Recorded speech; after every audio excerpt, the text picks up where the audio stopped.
विधाता ब्रह्मा और भगवान महादेव के द्वारा प्रकट होने वाले हे दिव्य पुरुष, वास्तु पुरुष, आपकी जय हो।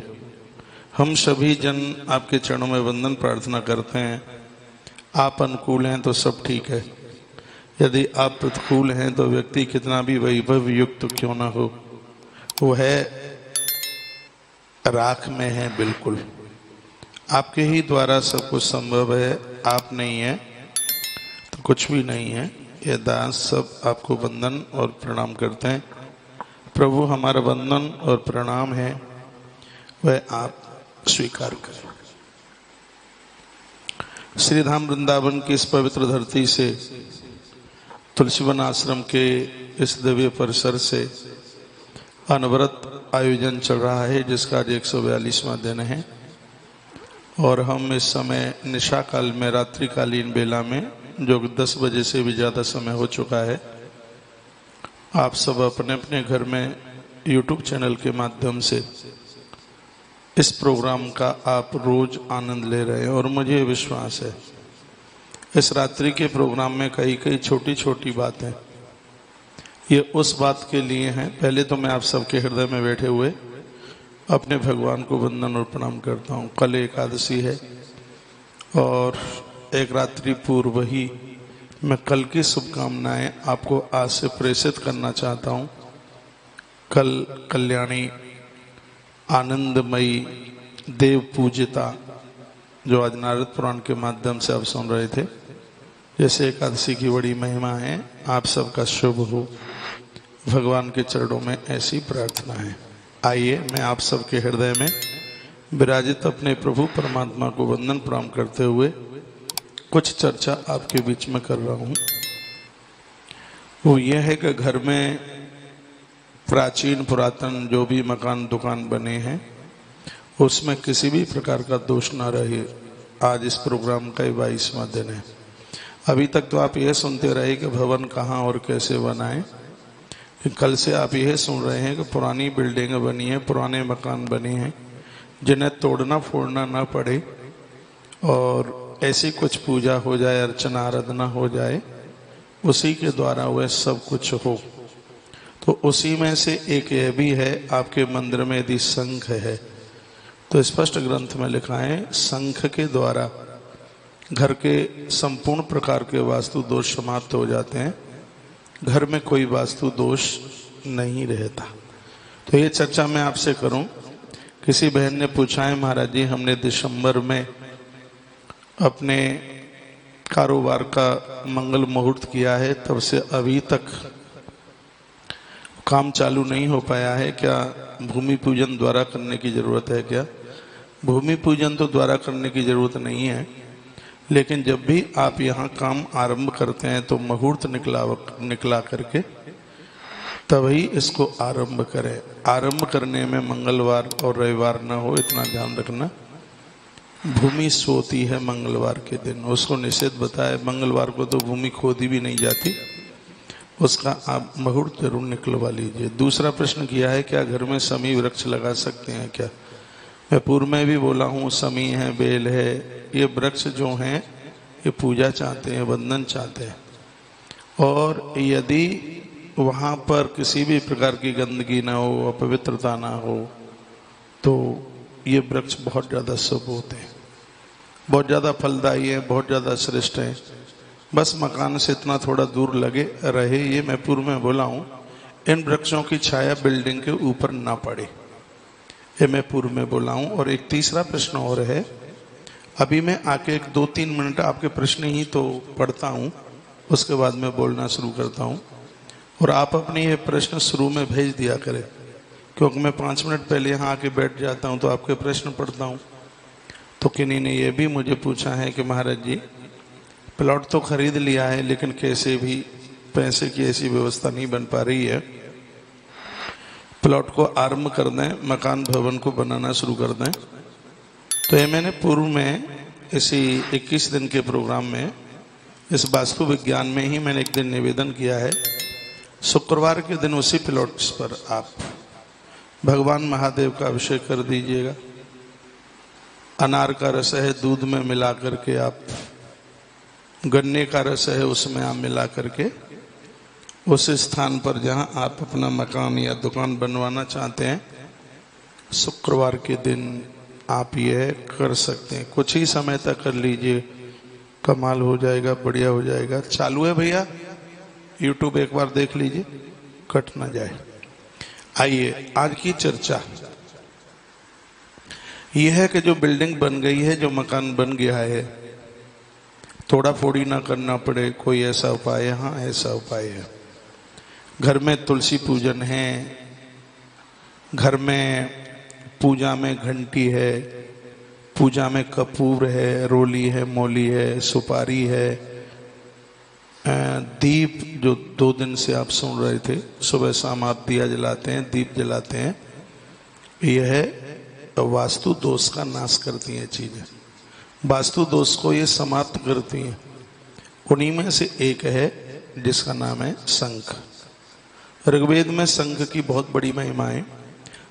ये बहुत समझने लायक बात है, और ये भी समझ लीजिए बातें आपको कोई बताएगा भी नहीं। जो मैं बात बोल रहा हूं, देखिए मेरे सामने स्थानीय लोग यहाँ बैठे हैं, कितना बड़ा ग्रंथ रखा है जिसमें वास्तु की बातें कही गई हैं, और सब लोग तो इस ग्रंथ को भी नहीं ढूंढ पाएंगे जहाँ ये बातें कही हैं। और संस्कृत का ग्रंथ है, इसको ठीक है, मैं कोई ऐसी बड़पन वाली बात नहीं कर रहा हूं, लेकिन इतना स्वाध्याय है, हमें ये पता है कि वास्तु की बातें कहाँ कहाँ।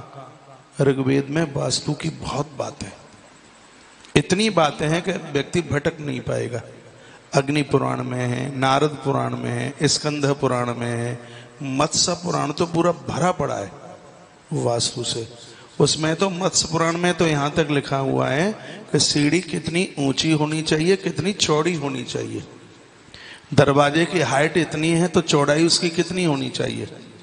मत्स्य पुराण में लिखा है, मान लिया जाए आपके दरवाजे की हाइट है 8 फुट, तो आपकी चौखट कम से कम 8 अंगुल चौड़ी हो, ज्यादा हो जाए कम ना हो। मत्स्य पुराण में तो हर चीज का वर्णन है, कोई छोड़ा ही नहीं है। और उसी ग्रंथ के माध्यम से आज मुझे 22वां दिन है और मैं आपके बीच में कुछ बोल रहा हूं, ये आप सुन लीजिए। तो हमारे वेद में लिखा है, शंख यस्य शंख, जिसकी पोल में कल्याण छिपा हुआ है उसको शंख कहते हैं।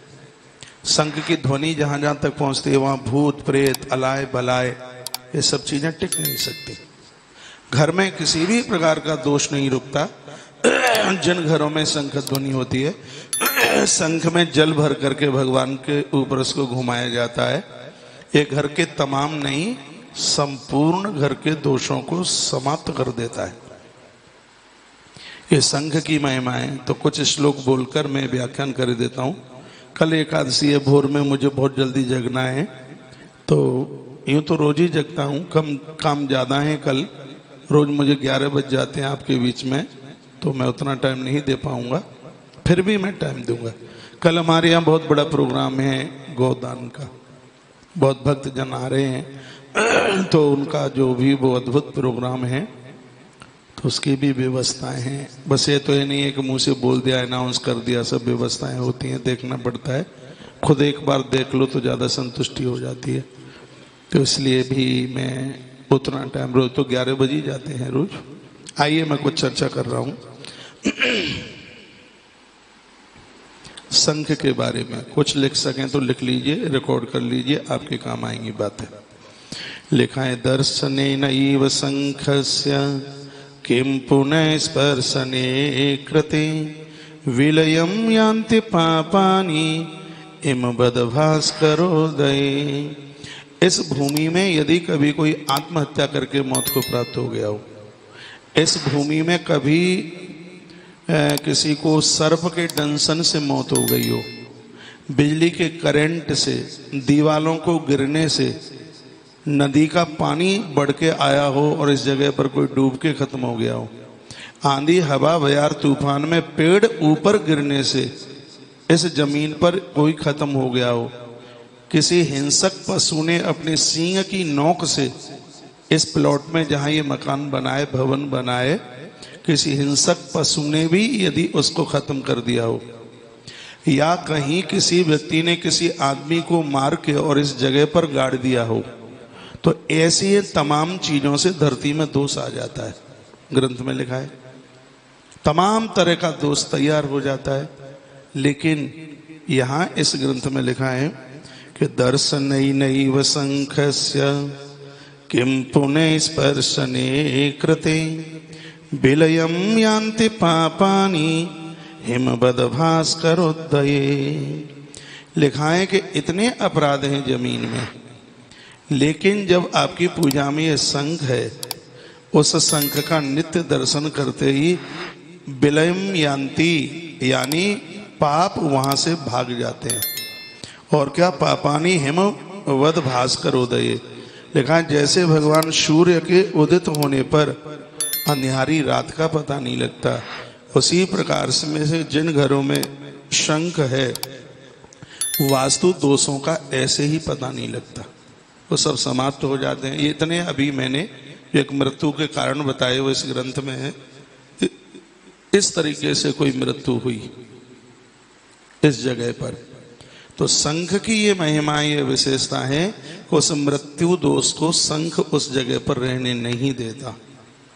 और क्या लिखा है आगे बताया गया है कि नत्वा शंखम करे धृत्वा मंत्रे भ्रस्तु वैष्णव यष्णापयति मां भक्त्या तस्य पुण्य अनंतकम।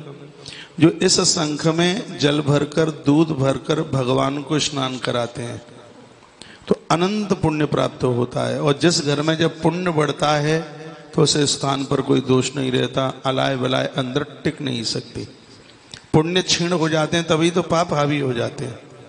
भूत प्रेत किसको लगते हैं, हमने गरुड़ पुराण में पढ़ा था, अभी कथा हुई है, उसमें स्पष्ट एक पूरे चैप्टर में लिखा है व्यक्ति के पास जप का प्रभाव नहीं होगा, तप का प्रभाव नहीं होगा उसके पास, उसने किसी को पानी तक नहीं पिलाया होगा, उसने किसी को भोजन नहीं कराया होगा, कभी मंदिर में मत्था नहीं टेका होगा, ये न केन प्रकारेण उसने किसी प्रकार से पुण्य इकट्ठा ही नहीं किया है, तो वहाँ अपराध हावी हो जाएंगे, पाप हावी हो जाएंगे। जिनके पास भजन का पलड़ा भारी है, पाप उनको छू नहीं सकते बिल्कुल भी। भूत प्रेत अलाय बलाय ये सब उन घटिया किस्म के लोगों को लग जाती है जिनको अपराध, जिनके हाथ तांडव नृत्य कर रहे हैं। ये गरुड़ पुराण में लिखा था, हमने बोला भी होगा। तो घर में जब पुण्य बढ़ता है, पुण्य का प्रभाव बढ़ता है, तो वहां अपराध बिल्कुल गौड़ हो जाते हैं, अपराधों की वहां चलती नहीं है। मैं आपको कोई बहुत बड़ा प्रवचन सुनाने को नहीं बैठा हूं, प्रवचन करने के लिए मेरे पास पूरा दिन होता है। यहाँ मैं कुछ चीप बातें, कुछ मुख्य बातें आपके बीच में रख रहा हूं। लिखा है नत्वा शंखम करे धृत्वा मंत्र रे भेस्तु वैष्णव यष्णापयति मां भक्त्या तस्य पुण्य अनंतकम। इसमें तो ये लिखा है कि जब आप शंख उठाते हैं भगवान को लाने के लिए और शंख बजाने के लिए, कभी भी जूठा शंख बजाना नहीं चाहिए और कभी भी जूठा शंख रखना नहीं चाहिए। जो शंख बजाया जाता है उससे भगवान को निलाया नहीं जाता, और जिस शंख से भगवान को निलाया जाता है उस शंख को बजाया नहीं जाता। साउथियन जो दक्षिणी शंख हैं वह भगवान को स्नान कराने के लिए, नॉर्थ जो उत्तरीय शंख हैं वो बजाने के लिए होना चाहिए।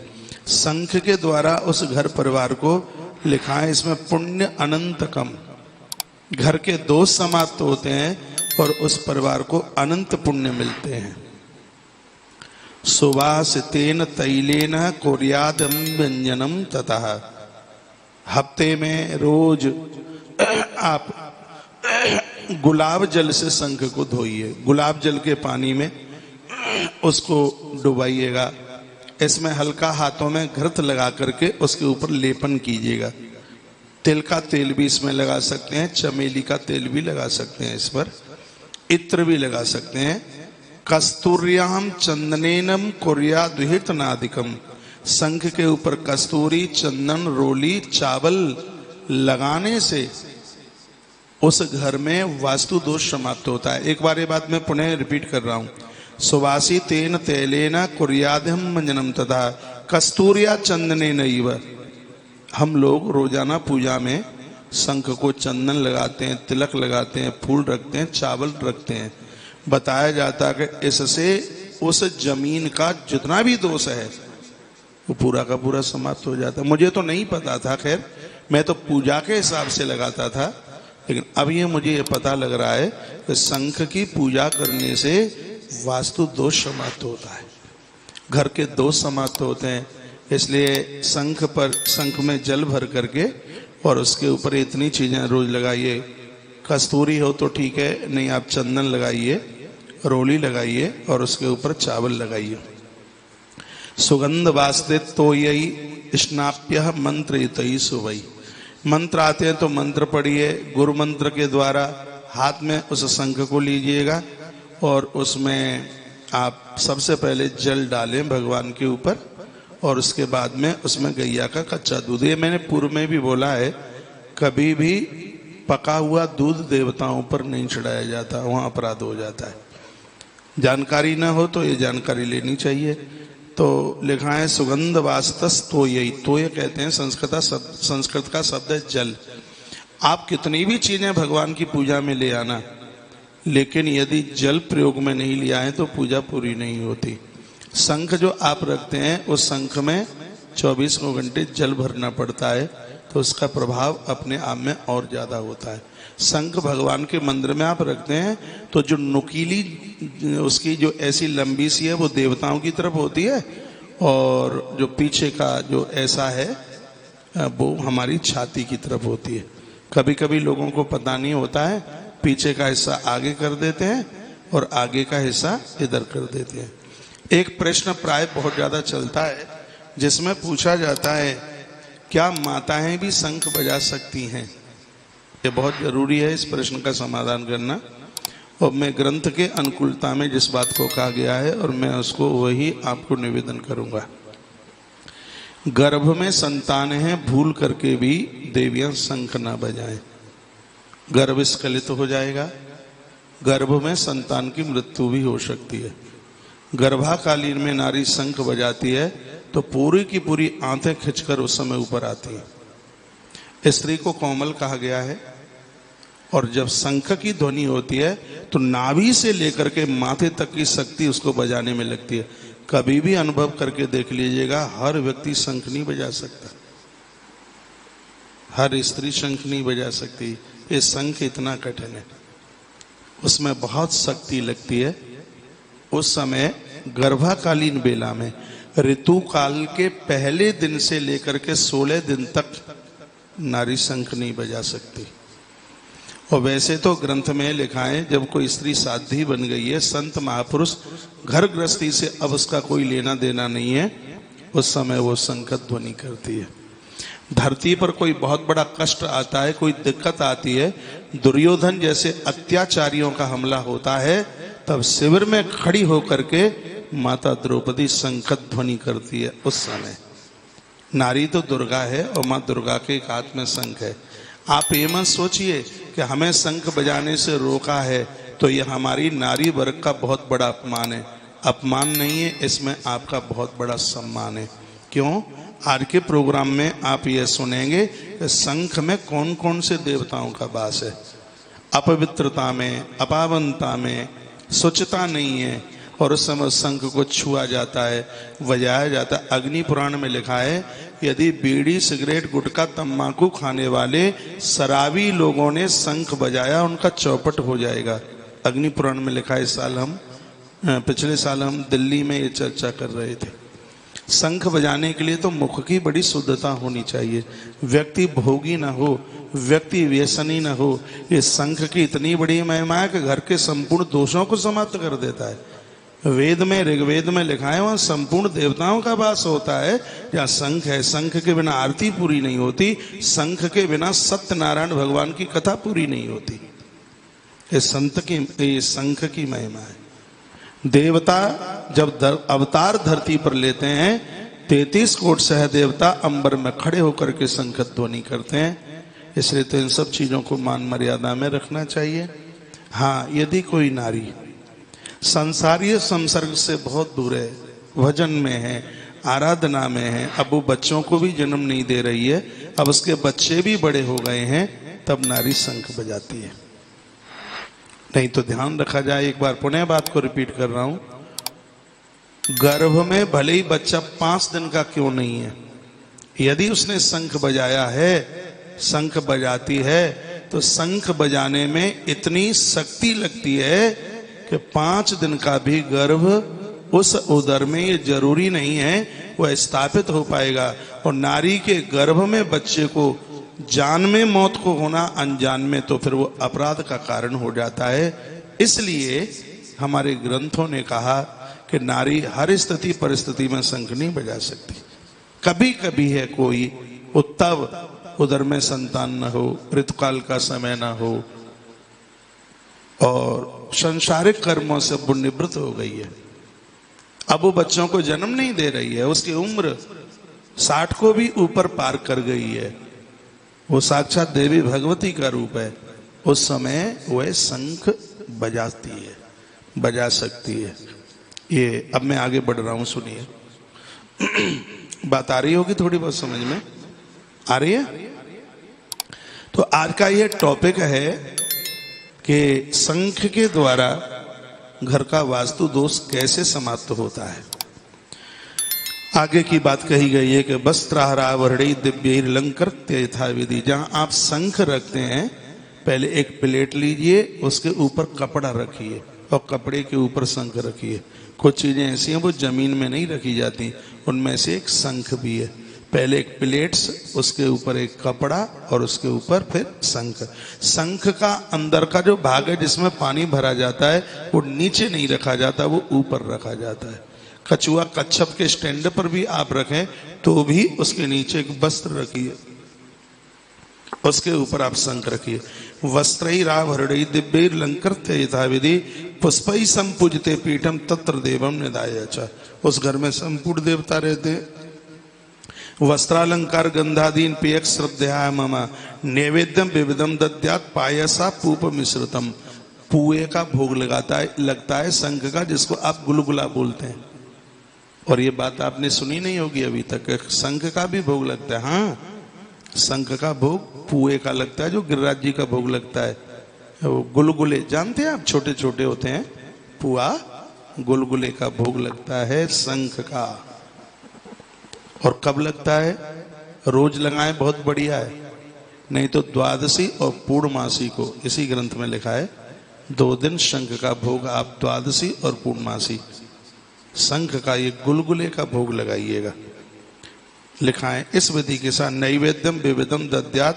अच्छा, खीर और गुलगुला दोनों लिखे हैं। खीर पायसी खीर, पूप मिश्रतम, पूप कहते हैं वो छोटा पुआ गुलगुला, उसका भोग। सरकरुपुरंच तामूलम भक्त्या चैव निवेदयेत।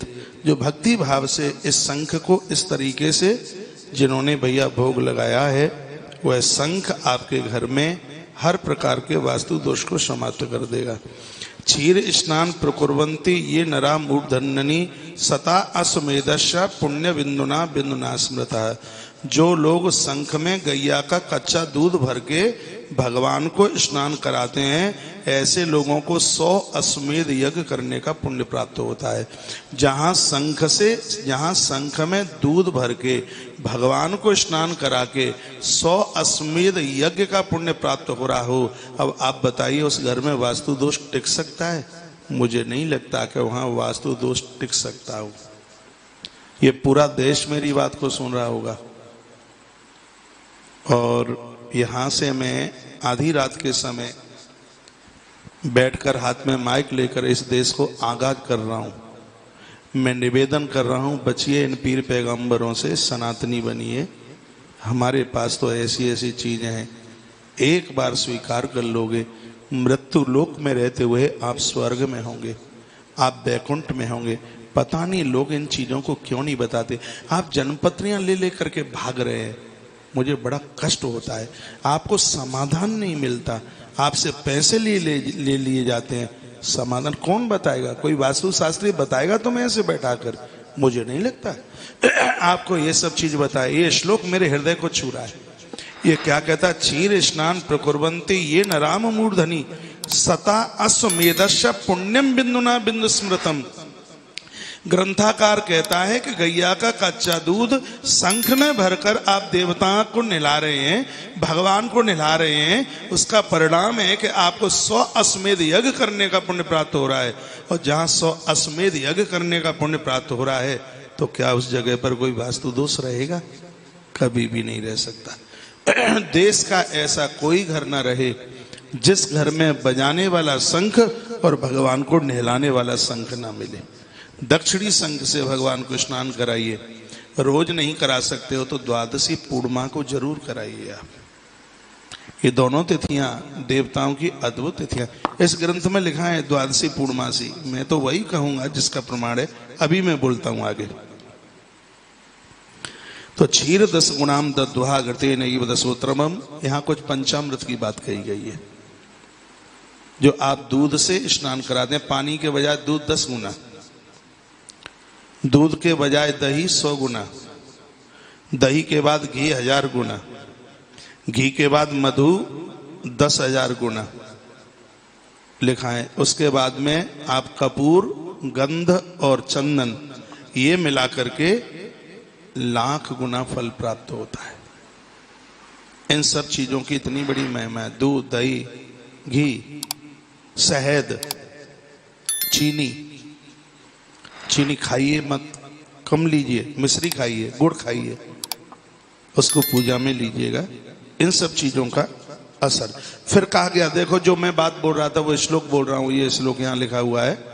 आप शंख से भगवान को रोज स्नान नहीं करा सकते तो द्वादश्याम पंचदश्याम बा गव्येन पयसा ममा। अर्थ अपने आप समझ में आ रहा है। द्वादश्याम द्वादशी, पंचदश्याम। एक दिन हमने ज्ञान झरो का प्रश्न में पूछा था कि पड़वा को 1 द्वितीया को 2, चतुर्थी को 4 कहते हैं तो अमावस्या को कितना कहते हैं? बहुत लोगों ने बताया 30 कह करके जवाब दिया था। अमावस्या को 30 कहते हैं तो यहाँ पंचदश्या लिखा है 15, यानी पूर्णमासी को 15 कहते हैं। तो लिखा है द्वादश्याम पंचदश्याम बा गव्येन पयसा ममा। पय कहते हैं दूध को, संस्कृत का शब्द है। गव्याम कहते हैं गाय को। गैया के दूध से द्वादशी पंचदश यानी पूर्णमासी को जिन्होंने अपने भगवान को स्नान कराया है, स्नाननम देव शार्दूलम महापातक नाशनम। कितना भी बड़े से बड़ा पाप, बड़े से बड़ा अपराध हुआ है, यदि जिसने द्वादशी पूर्णमासी को शंख में गौ माता का कच्चा दूध भर करके भगवान नारायण को, भगवान शालिग्राम को स्नान कराया है, अभिषेक कराया है, राम कृष्ण को स्नान कराया है, भगवान विष्णु को स्नान कराया है। स्नानम देव शार्दूलम महापातक नाशनम। कितना भी बड़े से बड़ा पाप क्यों ना हुआ हो, ग्रंथ में लिखा है कितने भी बड़े से बड़ा वास्तु दोष घर में क्यों नहीं है, समाप्त हो जाएगा, बिल्कुल रहेगा नहीं। चाहे आपका बाथरूम नेत्र बंद करके कहीं बनाए घर में, पूर्व पश्चिम उत्तर दक्षिण ईशान अग्नि वायव्य जहां भी बनाए, निष्कंटक होके। और मैं प्रमाण के साथ बात कर रहा हूं। मैं तो बिना प्रमाण के श्वास भी नहीं लेता, तो बात क्या करूंगा बिना प्रमाण के। हाँ, मुझे विद्वान लोग सुनते हैं, नहीं तो तुलसी वन आश्रम पर हमला बोल देंगे कि तुम कर क्या रहे हो। इसलिए यहां से बात प्रमाण के साथ होती है। इतने बढ़िया बढ़िया मकान बनाए, इनको मत तोड़िए, ये काम कर लो। सनातन संस्कृति जिंदी बनी रहेगी और घर तीर्थ बन जाएगा। इस घर में रहने वाले लोग धुंधुकारी नहीं होंगे, इस घर में रहने वाले लोग गोकर्ण होंगे, श्रवण कुमार होंगे इस घर में रहने वाले। आपका बेटा राम, आपकी पुत्र वधू जानकी होगी, आपकी बेटिया अनुसुईया होगी। ये कर लो कैसे भी, मेरी प्रार्थना है, आनंद आ जाएगा। सुबह शाम दिए जलाओ, श्रृंगी से महादेव को नहलाओ। स्कंद पुराण में श्रृंगी का वर्णन है। यहां मैं आपको निवेदन कर रहा हूं, यहां शंख की महिमा है। आज का प्रमुख चैप्टर ये है कि शंख के द्वारा घर के वास्तु दोषों को कैसे दूर किया जा सकता है, वह आप सुन रहे हैं। और ये क्या लिखा है देखिए, क्षीर द्वादश्याम पंचदश्याम बा गब्बेन पयसा मम। स्नानम देव शार्दूला महादोष विनाशकम। कितना भी बड़ा दोष हो, वास्तु दोष, कितना भी बड़ा पाप हो, महापातक, जिन घरों में रोज नहीं हो पाता है, तो द्वादशी और पूर्णमासी को यदि भगवान नारायण को शंख के द्वारा स्नान कराया जाए, उस घर में किसी भी प्रकार का दोष नहीं रहता। आगे की चर्चा कल आप सुनेंगे। आज इतना सा ही है, 11:15 बज गया है। आप सबको शुभ रात्रि, आप सबका मंगल मंगल हो, और हम कहीं किसी न किसी प्रकार से आपके काम आ जाएं तो हम अपने भाग्य की सराहना करेंगे। मेरे देशवासी आनंद के साथ रहें। यहाँ की युवान पीढ़ी सत्कार्यों को स्वीकार करती हुई देश को, धर्म को बहुत आगे लेकर के चले। प्रभु के चरणों में मेरी ऐसी प्रार्थना है। एक बार पुनः एकादशी से पूर्व रात्रि में आप सबको मंगलमय शुभकामना।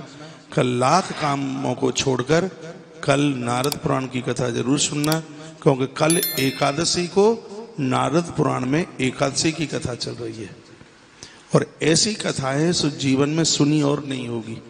एक एक सूत्र एकादशी के, जहां कितने बड़े उसकी पुण्य की बात कही गई है, यह है कल की कथा में। और कल नारद पुराण का समापन भी है, हवन कल का है, कथा कल ही तक है। तो जो अभी तक नारद पुराण बिल्कुल नहीं सुन पाए, यदि कल नारद पुराण की कथा सुन लेते हैं तो उनको संपूर्ण नारद पुराण की कथा सुनने का पुण्य प्राप्त होगा। बहुत लंबी तादाद में इस समय आप तुलसी तपोवन यूट्यूब चैनल पर यह प्रोग्राम आप देख रहे हैं।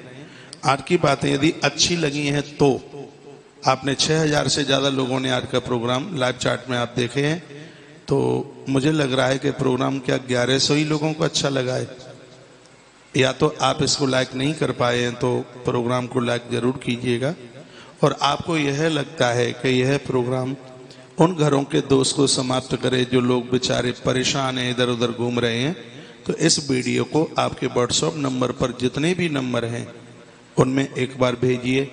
आप फेसबुक यूज करते हैं उसमें आप भेजिए, आप इंस्टाग्राम ट्विटर यूज करते हैं तो आज की यह वीडियो उसमें भी आप भेजिए। लोगों को पता तो लगे कि हमारे यहाँ भारतीय सनातन संस्कृति में शंख की कितनी बड़ी महिमा है। और यह प्रोग्राम आप अनवरत महीनों महीनों तक नहीं, सालों सालों तक सुनना चाहते हैं तो आज इसी समय और अभी चैनल को सब्सक्राइब। विधाता ब्रह्मा और भगवान महादेव के द्वारा प्रकट होने वाले हे दिव्य पुरुष, वास्तु पुरुष, आपकी जय हो। हम सभी जन आपके चरणों में वंदन प्रार्थना करते हैं। आप अनुकूल हैं तो सब ठीक है, यदि आप प्रतिकूल हैं तो व्यक्ति कितना भी वैभव युक्त क्यों ना हो, वह राख में है। बिल्कुल आपके ही द्वारा सब कुछ संभव है। आप नहीं है तो कुछ भी नहीं है। ये दास सब आपको वंदन और प्रणाम करते हैं। प्रभु हमारा वंदन और प्रणाम है वह आप स्वीकार करें। श्री धाम वृंदावन की इस पवित्र धरती से, तुलसीवन आश्रम के इस दिव्य परिसर से अनवरत आयोजन चल रहा है, जिसका आज 142वां दिन है। और हम इस समय निशा काल में, रात्रिकालीन बेला में, जो 10 बजे से भी ज़्यादा समय हो चुका है, आप सब अपने अपने घर में यूट्यूब चैनल के माध्यम से इस प्रोग्राम का आप रोज आनंद ले रहे हैं। और मुझे विश्वास है इस रात्रि के प्रोग्राम में कई कई छोटी छोटी बातें ये उस बात के लिए हैं। पहले तो मैं आप सबके हृदय में बैठे हुए अपने भगवान को वंदन और प्रणाम करता हूँ। कल एकादशी है और एक रात्रि पूर्व ही मैं कल की शुभकामनाएं आपको आज से प्रेषित करना चाहता हूँ। कल कल्याणी आनंदमयी देव पूजिता, जो आज नारद पुराण के माध्यम से आप सुन रहे थे, जैसे एकादशी की बड़ी महिमा है, आप सबका शुभ हो, भगवान के चरणों में ऐसी प्रार्थना है। आइए मैं आप सबके हृदय में विराजित अपने प्रभु परमात्मा को वंदन प्रणाम करते हुए कुछ चर्चा आपके बीच में कर रहा हूँ। वो ये है कि घर में प्राचीन पुरातन जो भी मकान दुकान बने हैं उसमें किसी भी प्रकार का दोष ना रहे। आज इस प्रोग्राम का 22वां दिन है अभी तक तो आप यह सुनते रहे कि भवन कहाँ और कैसे बनाएं, कल से आप यह सुन रहे हैं कि पुरानी बिल्डिंग बनी है, पुराने मकान बने हैं जिन्हें तोड़ना फोड़ना ना पड़े और ऐसी कुछ पूजा हो जाए, अर्चना आराधना हो जाए, उसी के द्वारा वह सब कुछ हो। तो उसी में से एक यह भी है, आपके मंदिर में यदि शंख है तो स्पष्ट ग्रंथ में लिखा है शंख के द्वारा घर के संपूर्ण प्रकार के वास्तु दोष समाप्त हो जाते हैं, घर में कोई वास्तु दोष नहीं रहता। तो ये चर्चा मैं आपसे करूं। किसी बहन ने पूछा है महाराज जी, हमने दिसंबर में अपने कारोबार का मंगल मुहूर्त किया है, तब से अभी तक काम चालू नहीं हो पाया है, क्या भूमि पूजन द्वारा करने की जरूरत है क्या?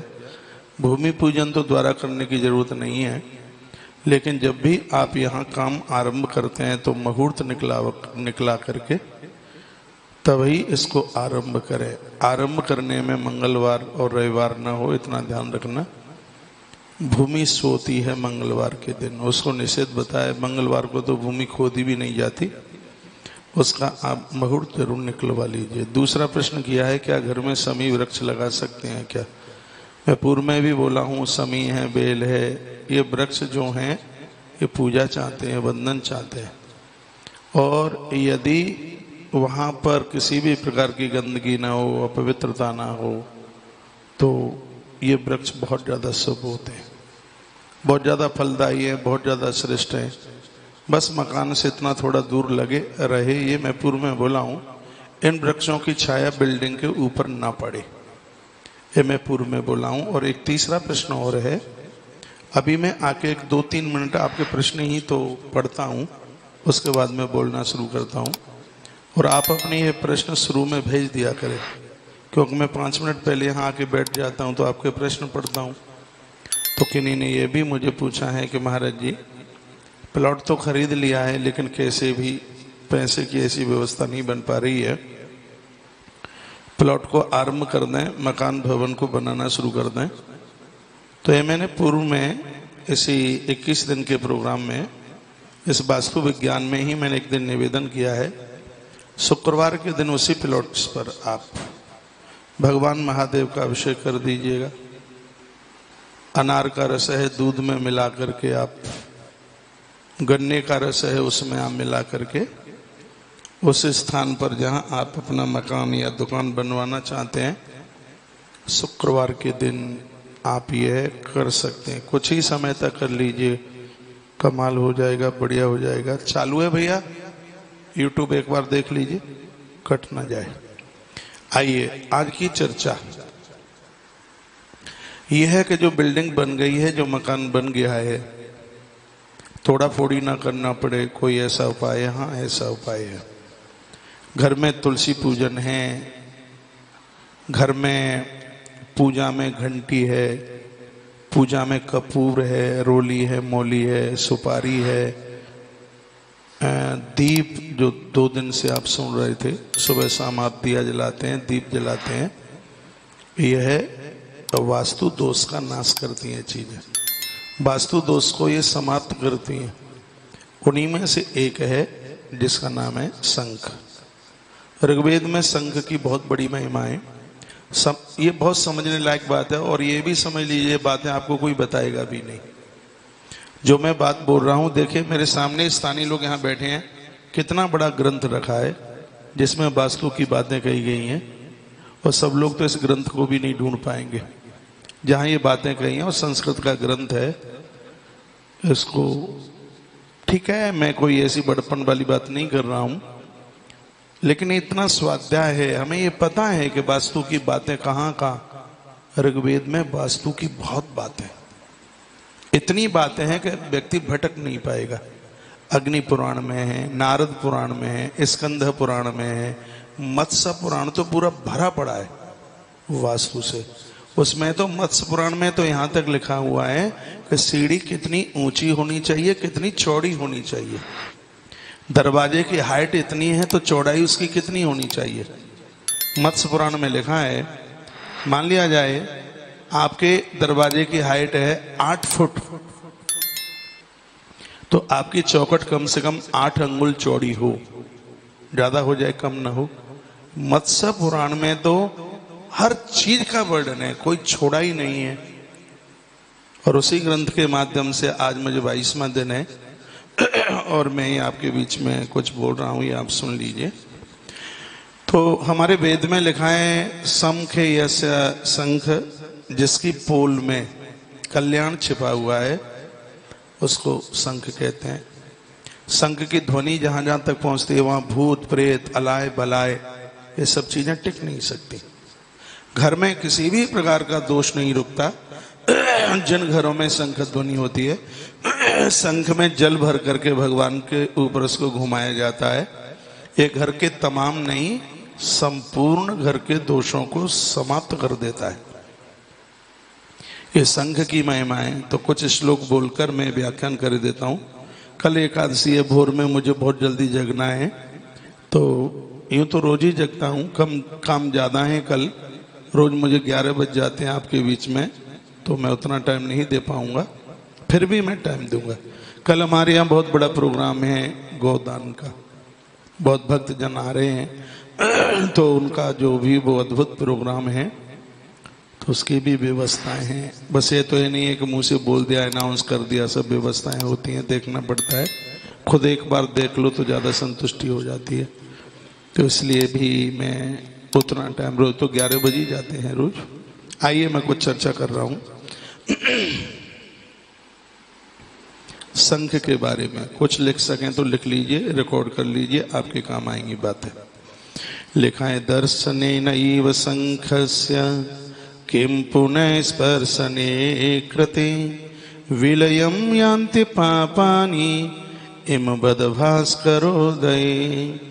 इस भूमि में यदि कभी कोई आत्महत्या करके मौत को प्राप्त हो गया हो, इस भूमि में कभी किसी को सर्प के दंशन से मौत हो गई हो, बिजली के करंट से, दीवालों को गिरने से, नदी का पानी बढ़ के आया हो और इस जगह पर कोई डूब के खत्म हो गया हो, आंधी हवा बयार तूफान में पेड़ ऊपर गिरने से इस जमीन पर कोई खत्म हो गया हो, किसी हिंसक पशु ने अपने सींग की नोक से इस प्लॉट में जहां ये मकान बनाए, भवन बनाए, किसी हिंसक पशु ने भी यदि उसको खत्म कर दिया हो, या कहीं किसी व्यक्ति ने किसी आदमी को मार के और इस जगह पर गाड़ दिया हो, तो ऐसी तमाम चीजों से धरती में दोष आ जाता है।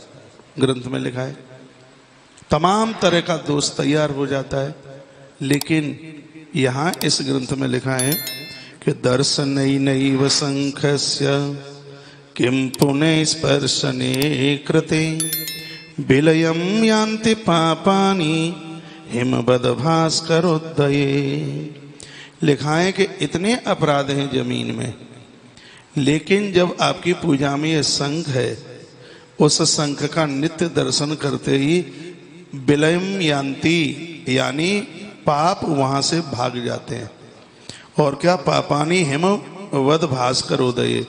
लिखा जैसे भगवान सूर्य के उदित होने पर अंधियारी रात का पता नहीं लगता, उसी प्रकार से जिन घरों में शंख है वास्तु दोषों का ऐसे ही पता नहीं लगता, वो सब समाप्त हो जाते हैं। ये इतने अभी मैंने एक मृत्यु के कारण बताए हुए इस ग्रंथ में है।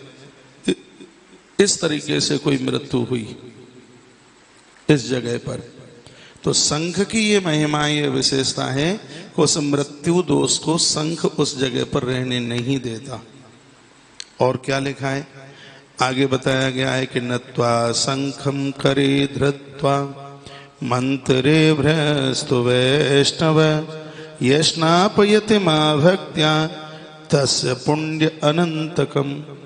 जो इस शंख में जल भरकर, दूध भरकर भगवान को स्नान कराते हैं तो अनंत पुण्य प्राप्त होता है। और जिस घर में जब पुण्य बढ़ता है तो उस स्थान पर कोई दोष नहीं रहता, अलाय बलाय अंदर टिक नहीं सकते।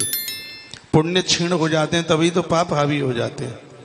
भूत प्रेत किसको लगते हैं, हमने गरुड़ पुराण में पढ़ा था, अभी कथा हुई है, उसमें स्पष्ट एक पूरे चैप्टर में लिखा है व्यक्ति के पास जप का प्रभाव नहीं होगा, तप का प्रभाव नहीं होगा उसके पास, उसने किसी को पानी तक नहीं पिलाया होगा, उसने किसी को भोजन नहीं कराया होगा, कभी मंदिर में मत्था नहीं टेका होगा, ये न केन प्रकारेण उसने किसी प्रकार से पुण्य इकट्ठा ही नहीं किया है, तो वहाँ अपराध हावी हो जाएंगे, पाप हावी हो जाएंगे। जिनके पास भजन का पलड़ा भारी है, पाप उनको छू नहीं सकते बिल्कुल भी। भूत प्रेत अलाय बलाय ये सब उन घटिया किस्म के लोगों को लग जाती है, जिनको अपराध जिनके हाथ तांडव नृत्य कर रहे हैं। ये गरुड़ पुराण में लिखा था, हमने बोला भी होगा। तो घर में जब पुण्य बढ़ता है, पुण्य का प्रभाव बढ़ता है, तो वहां अपराध बिल्कुल गौड़ हो जाते हैं, अपराधों की वहां चलती नहीं है। मैं आपको कोई बहुत बड़ा प्रवचन सुनाने को नहीं बैठा हूं, प्रवचन करने के लिए मेरे पास पूरा दिन होता है।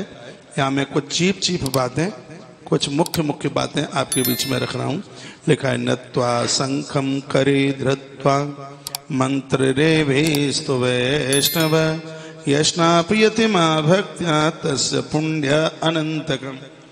इसमें तो ये लिखा है कि जब आप शंख उठाते हैं भगवान को लाने के लिए और शंख बजाने के लिए, कभी भी जूठा शंख बजाना नहीं चाहिए और कभी भी जूठा शंख रखना नहीं चाहिए। जो शंख बजाया जाता है उससे भगवान को निलाया नहीं जाता, और जिस शंख से भगवान को निलाया जाता है उस शंख को बजाया नहीं जाता। साउथियन जो दक्षिणी शंख है वह भगवान को स्नान कराने के लिए, नॉर्थ जो उत्तरीय शंख है वो बजाने के लिए होना चाहिए। शंख के द्वारा उस घर परिवार को लिखा है इसमें पुण्य अनंतकम, घर के दोष समाप्त होते हैं और उस परिवार को अनंत पुण्य मिलते हैं। सुवासितेन तैलेन कुर्यादम व्यंजनम ततः, हफ्ते में रोज आप गुलाब जल से शंख को धोइए, गुलाब जल के पानी में उसको डुबाइएगा, इसमें हल्का हाथों में घृत लगा करके उसके ऊपर लेपन कीजिएगा। तिल का तेल भी इसमें लगा सकते हैं, चमेली का तेल भी लगा सकते हैं, इस पर इत्र भी लगा सकते हैं। कस्तूर्याम चंदनेनम कुर्या दुहित नादिकम, शंख के ऊपर कस्तूरी, चंदन, रोली, चावल लगाने से उस घर में वास्तु दोष समाप्त होता है। एक बार ये बात मैं पुनः रिपीट कर रहा हूं, सुवासी तेन तैलेन कुर्यादम मंजनम तथा कस्तूरिया चंदनेन इव। हम लोग रोजाना पूजा में शंख को चंदन लगाते हैं, तिलक लगाते हैं, फूल रखते हैं, चावल रखते हैं। बताया जाता है कि इससे उस जमीन का जितना भी दोष है वो पूरा का पूरा समाप्त हो जाता है। मुझे तो नहीं पता था, खैर मैं तो पूजा के हिसाब से लगाता था, लेकिन अब ये मुझे ये पता लग रहा है कि शंख की पूजा करने से वास्तु दोष समाप्त होता है, घर के दोष समाप्त होते हैं। इसलिए शंख में जल भर करके और उसके ऊपर इतनी चीजें रोज लगाइए। कस्तूरी हो तो ठीक है, नहीं आप चंदन लगाइए, रोली लगाइए और उसके ऊपर चावल लगाइए। सुगंध वास्ते तो यही स्नाप्य मंत्र इतई सुवई।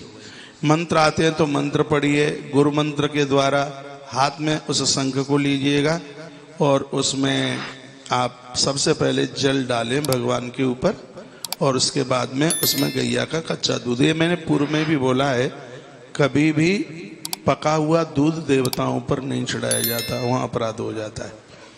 जानकारी ना हो तो ये जानकारी लेनी चाहिए। तो लिखा है सुगंध वास्तस तो यही, तो ये कहते हैं संस्कृत का शब्द है जल। आप कितनी भी चीजें भगवान की पूजा में ले आना, लेकिन यदि जल प्रयोग में नहीं लिया है तो पूजा पूरी नहीं होती। शंख जो आप रखते हैं उस शंख में 24 घंटे जल भरना पड़ता है, तो उसका प्रभाव अपने आप में और ज्यादा होता है। शंख भगवान के मंदिर में आप रखते हैं तो जो नुकीली उसकी जो ऐसी लंबी सी है वो देवताओं की तरफ होती है, और जो पीछे का जो ऐसा है वो हमारी छाती की तरफ होती है। कभी कभी लोगों को पता नहीं होता है, पीछे का हिस्सा आगे कर देते हैं और आगे का हिस्सा इधर कर देते हैं। एक प्रश्न प्राय बहुत ज्यादा चलता है जिसमें पूछा जाता है, क्या माताएं भी शंख बजा सकती हैं? ये बहुत जरूरी है इस प्रश्न का समाधान करना, और मैं ग्रंथ के अनुकूलता में जिस बात को कहा गया है और मैं उसको वही आपको निवेदन करूंगा। गर्भ में संतान है, भूल करके भी देवियां शंख ना बजाएं, गर्भ स्खलित हो जाएगा, गर्भ में संतान की मृत्यु भी हो सकती है। गर्भाकालीन में नारी शंख बजाती है तो पूरी की पूरी आंतें खिंचकर उस समय ऊपर आती है। स्त्री को कोमल कहा गया है और जब शंख की ध्वनि होती है तो नाभि से लेकर के माथे तक की शक्ति उसको बजाने में लगती है। कभी भी अनुभव करके देख लीजिएगा, हर व्यक्ति शंख नहीं बजा सकता, हर स्त्री शंख नहीं बजा सकती। ये शंख इतना कठिन है, उसमें बहुत शक्ति लगती है। उस समय गर्भाकालीन बेला में ऋतु काल के पहले दिन से लेकर के 16 दिन तक नारी शंख नहीं बजा सकती। और वैसे तो ग्रंथ में लिखा है, जब कोई स्त्री साध्वी बन गई है, संत महापुरुष, घर गृहस्थी से अब उसका कोई लेना देना नहीं है, उस समय वो शंख ध्वनि करती है। धरती पर कोई बहुत बड़ा कष्ट आता है, कोई दिक्कत आती है, दुर्योधन जैसे अत्याचारियों का हमला होता है, तब शिविर में खड़ी होकर के माता द्रौपदी शंख ध्वनि करती है। उस समय नारी तो दुर्गा है और माँ दुर्गा के एक हाथ में शंख है। आप ये मत सोचिए कि हमें शंख बजाने से रोका है तो ये हमारी नारी वर्ग का बहुत बड़ा अपमान है। अपमान नहीं है, इसमें आपका बहुत बड़ा सम्मान है। क्यों? आज के प्रोग्राम में आप ये सुनेंगे कि शंख में कौन कौन से देवताओं का वास है। अपवित्रता में, अपावनता में, स्वच्छता नहीं है और उस समय शंख को छुआ जाता है, बजाया जाता है। अग्नि पुराण में लिखा है, यदि बीड़ी, सिगरेट, गुटखा, तंबाकू खाने वाले शराबी लोगों ने शंख बजाया, उनका चौपट हो जाएगा। अग्नि पुराण में लिखा है। इस साल पिछले साल हम दिल्ली में ये चर्चा कर रहे थे। शंख बजाने के लिए तो मुख की बड़ी शुद्धता होनी चाहिए, व्यक्ति भोगी ना हो, व्यक्ति व्यसनी ना हो। ये शंख की इतनी बड़ी महिमा है कि घर के संपूर्ण दोषों को समाप्त कर देता है। वेद में, ऋग्वेद में लिखा है, वहाँ संपूर्ण देवताओं का वास होता है जहाँ शंख है। शंख के बिना आरती पूरी नहीं होती, शंख के बिना सत्यनारायण भगवान की कथा पूरी नहीं होती। ये शंख की महिमा है। देवता जब अवतार धरती पर लेते हैं, 33 कोट सह देवता अंबर में खड़े होकर के शंख ध्वनि करते हैं। इसलिए तो इन सब चीजों को मान मर्यादा में रखना चाहिए। हाँ, यदि कोई नारी संसारीय संसर्ग से बहुत दूर है, भजन में है, आराधना में है, अब वो बच्चों को भी जन्म नहीं दे रही है, अब उसके बच्चे भी बड़े हो गए हैं, तब नारी शंख बजाती है। नहीं तो ध्यान रखा जाए, एक बार पुनः बात को रिपीट कर रहा हूं, गर्भ में भले ही बच्चा 5 दिन का क्यों नहीं है, यदि उसने शंख बजाया है, शंख बजाती है, तो शंख बजाने में इतनी शक्ति लगती है कि 5 दिन का भी गर्भ उस उदर में, ये जरूरी नहीं है वह स्थापित हो पाएगा। और नारी के गर्भ में बच्चे को जान में मौत को होना, अनजान में तो फिर वो अपराध का कारण हो जाता है। इसलिए हमारे ग्रंथों ने कहा कि नारी हर स्थिति परिस्थिति में शंख नहीं बजा सकती। कभी कभी है कोई तब उदर में संतान न हो, ऋतुकाल का समय न हो और संसारिक कर्मों से वो निवृत्त हो गई है, अब वो बच्चों को जन्म नहीं दे रही है, उसकी उम्र 60 को भी ऊपर पार कर गई है, वो साक्षात देवी भगवती का रूप है, उस समय वह शंख बजाती है, बजा सकती है। ये अब मैं आगे बढ़ रहा हूं, सुनिए। बात आ रही होगी, थोड़ी बहुत समझ में आ रही है। तो आज का ये टॉपिक है कि शंख के द्वारा घर का वास्तु दोष कैसे समाप्त होता है। आगे की बात कही गई है कि वस्त्राहरावरणी दिव्यैर्लंकृत्य यथा विधि। जहां आप शंख रखते हैं, पहले एक प्लेट लीजिए, उसके ऊपर कपड़ा रखिए और कपड़े के ऊपर शंख रखिए। कुछ चीजें ऐसी हैं वो जमीन में नहीं रखी जाती, उनमें से एक शंख भी है। पहले एक प्लेट, उसके ऊपर एक कपड़ा और उसके ऊपर फिर शंख। शंख का अंदर का जो भाग है जिसमें पानी भरा जाता है, वो नीचे नहीं रखा जाता, वो ऊपर रखा जाता है। कछुआ कच्छप के स्टैंड पर भी आप रखें तो भी उसके नीचे एक वस्त्र रखिए, उसके ऊपर आप शंख रखिए। वस्त्रैराभरणैः दिव्यैर्लंकृत्य यथा विधि पुष्पैः संपूजिते पीठम तत्र देवम निधाय च। उस घर में संपूर्ण देवता रहते। वस्त्रालंकार गंधादीन पेयक श्रद्धया मम नैवेद्यम विविधम दद्यात् पायसा पूप मिश्रितम। पुए का भोग लगता है शंख का, जिसको आप गुलगुला बोलते हैं। और ये बात आपने सुनी नहीं होगी अभी तक, शंख का भी भोग लगता है। हाँ, शंख का भोग पुए का लगता है, जो गिरिराज जी का भोग लगता है। वो गुलगुले जानते हैं आप, छोटे छोटे होते हैं, पुआ गुलगुले का भोग लगता है शंख का। और कब लगता है? रोज लगाएं, बहुत बढ़िया है। नहीं तो द्वादशी और पूर्णमासी को, इसी ग्रंथ में लिखा है 2 दिन शंख का भोग आप द्वादशी और पूर्णमासी शंख का ये गुलगुले का भोग लगाइएगा। लिखा है इस विधि के साथ नैवेद्यम विविधम दद्यात। अच्छा, खीर और गुलगुला दोनों लिखे हैं। खीर पायसी खीर, पूप मिश्रतम, पूप कहते हैं वो छोटा पुआ गुलगुला, उसका भोग। सरकरुपुरंच तामूलम भक्त्या चैव निवेदयेत। जो भक्ति भाव से इस शंख को इस तरीके से जिन्होंने भैया भोग लगाया है, वह शंख आपके घर में हर प्रकार के वास्तु दोष को समाप्त कर देगा। क्षीर स्नान प्रकुर्वन्ति ये नरा मूर्धन्यनी सता अश्वमेधस्य पुण्य बिंदुना बिंदुना स्मृता। जो लोग शंख में गैया का कच्चा दूध भर के भगवान को स्नान कराते हैं, ऐसे लोगों को 100 अश्वमेध यज्ञ करने का पुण्य प्राप्त होता है। जहाँ शंख में दूध भर के भगवान को स्नान करा के 100 अश्वमेध यज्ञ का पुण्य प्राप्त हो रहा हो, अब आप बताइए उस घर में वास्तु दोष टिक सकता है? मुझे नहीं लगता कि वहाँ वास्तु दोष टिक सकता हो। ये पूरा देश मेरी बात को सुन रहा होगा। और यहाँ से मैं आधी रात के समय बैठकर हाथ में माइक लेकर इस देश को आगाह कर रहा हूँ। मैं निवेदन कर रहा हूँ, बचिए इन पीर पैगंबरों से, सनातनी बनिए। हमारे पास तो ऐसी ऐसी चीजें हैं, एक बार स्वीकार कर लोगे, मृत्यु लोक में रहते हुए आप स्वर्ग में होंगे, आप वैकुंठ में होंगे। पता नहीं लोग इन चीजों को क्यों नहीं बताते। आप जन्मपत्रियां ले लेकर के भाग रहे हैं, मुझे बड़ा कष्ट होता है। आपको समाधान नहीं मिलता, आपसे पैसे ले लिए जाते हैं। समाधान कौन बताएगा? कोई वास्तु शास्त्री बताएगा तो मैं ऐसे बैठा कर? मुझे नहीं लगता आपको ये सब चीज बताए। ये श्लोक मेरे हृदय को छू रहा है। ये क्या कहता है? क्षीर स्नान प्रकुर्वन्ति ये नराम मूर्धनि सता अश्वमेधस्य पुण्यम बिंदुना बिंदु स्मृतम। ग्रंथाकार कहता है कि गैया का कच्चा दूध शंख में भरकर आप देवता को नहला रहे हैं, भगवान को नहला रहे हैं, उसका परिणाम है कि आपको 100 अश्वमेध यज्ञ करने का पुण्य प्राप्त हो रहा है।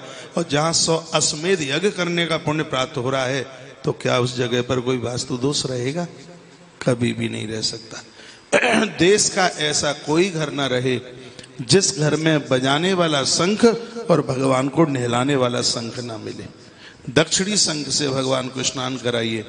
रोज नहीं करा सकते हो तो द्वादशी पूर्णिमा को जरूर कराइए आप। ये दोनों तिथियां देवताओं की अद्भुत तिथियां।